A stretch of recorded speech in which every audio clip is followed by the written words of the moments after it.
This place was so creepy and clearly off limits to most people. I don't know who had ever even been in there last. It was so cobwebbed and so untraveled. I was peeking to see where he was taking him, following him closely as he led through with torchlight, because there was no running light going back there. It was only candlelight or torches. I can't believe what I'm seeing. And I could see how uncomfortable Tori was getting. He didn't seem like he had been back here before, and he even seemed like he felt like something was wrong. And I kept hearing him say, "You're a Byzantine warrior, and something about a ritual," and he was mumbling and praying, and the priest was crazy. Tori knew he was in trouble, but he was stuck now. He was alone. Nobody knew where he was. That priest opened up that crate that was like a coffin with wire mesh on one side, and he was telling him, "You're a Byzantine warrior, get in."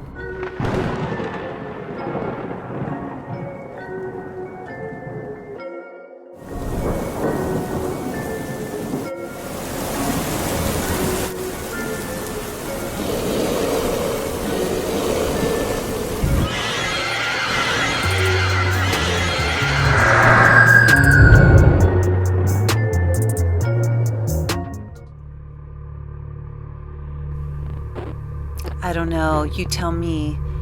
Was it faith or foolishness, getting in the box knowing he would die?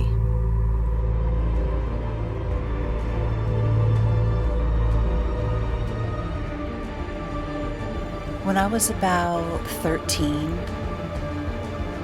my dad got called to Rome. I remember the priest from our church came over, and it was unusual because he had never been there before. And I just remember that he came and we had a formal dinner, but it was obvious to myself and all my other siblings that there was something unusual going on.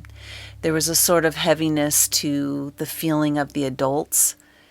And now looking at it as an adult, I could see that there was this unspoken thing. The adults were aware of something going on that we were not aware of. So we were just being, kids, at the dinner table, and also the oddness of having a priest sitting at your table, when you normally see him giving a service every Sunday, and seeing him in, going to confession. But to actually have a priest sitting at your table and talking about what seemed to be very simple things at the table, but all the while there was this heavier energy, that there was something else going on that we weren't privy to. Shortly after that, we found ourselves moving to Rome in Vatican City, and my dad held kind of a high position there in the administration office. I never really knew exactly what my dad did. I just knew that he could never talk about any specifics with us. To school there for a few years, and now I was like 15 years old and about to turn 16, and I was able to start doing, helping out in some of the clerical offices, helping some of the people that worked there to get my feet wet and get some experience, just normal stuff that kids do, even though I can say that nothing in Vatican City is normal. But that's where I met Tori, and Tori was a young priest. He had obviously grown up somewhere else. He wasn't from Rome, and he always just struck me as someone who just needed love, needed the love of God. There was something missing in his life, obviously from his childhood, that he ended up in Vatican City, training to be a priest, and there just always seemed to be a sadness in his eyes. And I think that's one of the things that made us become friends. I never once thought that I would ever see the catacombs in Vatican City, the part of Vatican City that nobody gets to see, the part of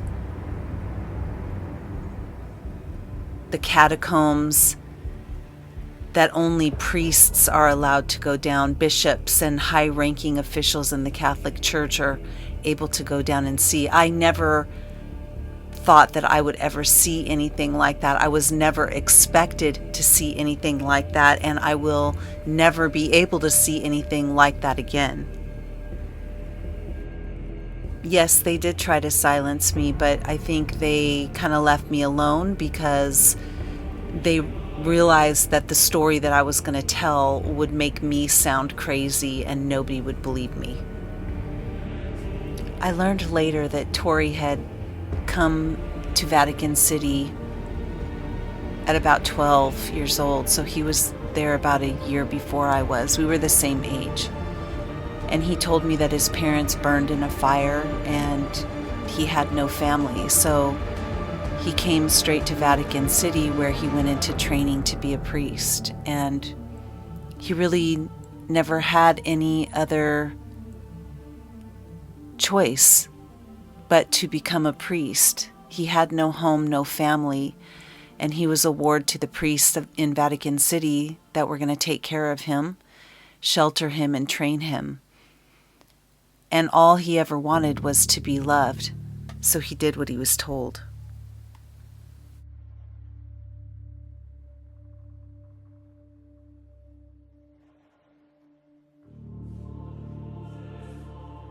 I didn't trust Father Cicetto, and there was something about him that was just innately creepy, and I always kind of kept my eye on him to see what he was doing, but especially when I started to see him paying more attention to Tori.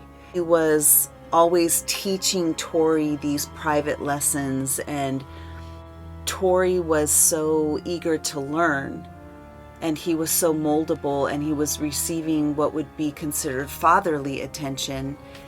And he would go off with Father Tori often, and I would see this. But one day I got really suspicious, and I started to see Tori was changing slightly, and I didn't understand why. He seemed to have more anxiety when Father Cicetto was around him.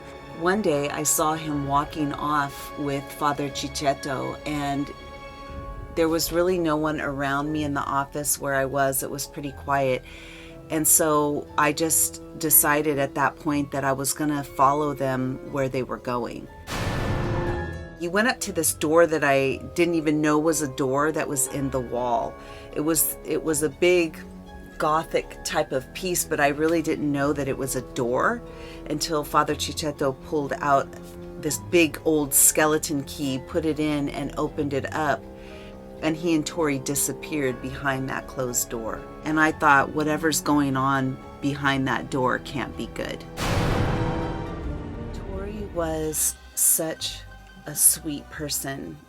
We didn't know this. We didn't know each other initially right away. And we didn't know this until later in comparing our stories. But we ended up coming to the Vatican City at the same time, but under different circumstances. So his family, I found out later, actually worked with the church as well. And Tori was from Siena, Italy. His parents had died tragically, and it had always been known in his family that he was going to become a priest. He had no family to speak of. Somehow it turned out that because they knew that he had already planned on being a priest, that he was going to enter into some sort of mentorship with the priesthood. The Vatican was going to take him in, basically. They were going to mentor him into adulthood and into the priesthood. At the same time that all of that was happening is around the same time that we had this dinner with a priest at our house. And the next thing we know, my dad is moving all of us to Vatican City to work in the administrative office. I was 13 at the time, and so was Tori. Now, Tori was one of the most delicate people. And I would say not because he had a delicateness that people have when they're grieving and when they lose someone they love. That's true. But I would say after getting to know Tori more, he was a sensitive, he was a delicate person anyway. He was a gentle soul. And regardless of what happened to him and how his family tragically died and how his life became a ward of the Catholic state, he would have always been a gentle and loving person. But the thing with being that gentle and docile means that sometimes you become a victim of people who see you as a moving target and they're willing to manipulate you to get what they want.